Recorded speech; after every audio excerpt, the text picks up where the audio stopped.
నూతన జన్మ అనుభవం పొందిన క్రైస్తవులందరిలో త్రిత్వమైన దేవుడు వసిస్తున్నారు. దేవుడు మనలోనే ఉన్నారు, మనతోనే ఉన్నారు. ఆయన మనలను విడిచిపెట్టి వెళ్ళరు.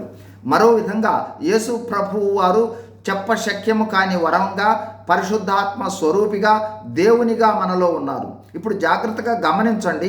మన అవసరతలు, మన కొరతలు, మన ఇబ్బందులు, మన సమస్యలు మనకంటే దేవునికే ఎక్కువగా తెలుసు. ఈ వాక్యాన్ని గమనించండి. మత్తయి సువార్త 6:8.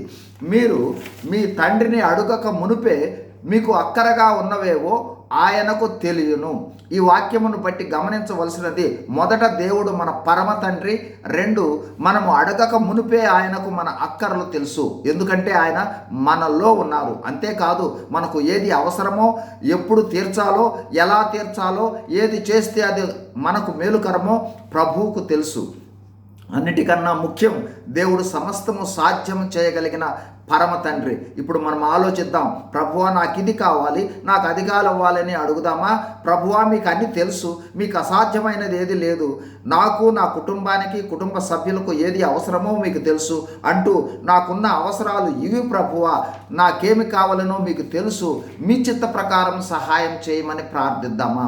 యేసు ప్రభువు వారు కూడా మత్తయి 26:39లో, నా తండ్రి, సాధ్యమైతే ఈ గిన్నె నా యొద్ద నుండి తొలగిపోనిమ్ము, అయినను నా ఇష్ట ప్రకారం కాదు, నీ చిత్త ప్రకారము కానిమ్ము అని ప్రార్థించారు. అలా దేవుని చిత్తానికి అప్పగించుకోవటం అనేది ప్రాముఖ్యము.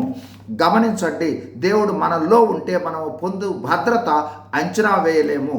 కావున మనం, ప్రభువా, నేను ఈ పరిస్థితుల్లో ఉన్నాను, సమస్తము చేయగలిగిన దేవుడు మీరు నాలో ఉన్నారు, నాతో ఉన్నారు, అది చాలు, మీ చిత్త ప్రకారం చేయండి, మీ చిత్తం కానివి నాకు వద్దు అని ప్రార్థిస్తే దేవుడు ఎంత సంతోషించేవాడుగా ఉంటారు.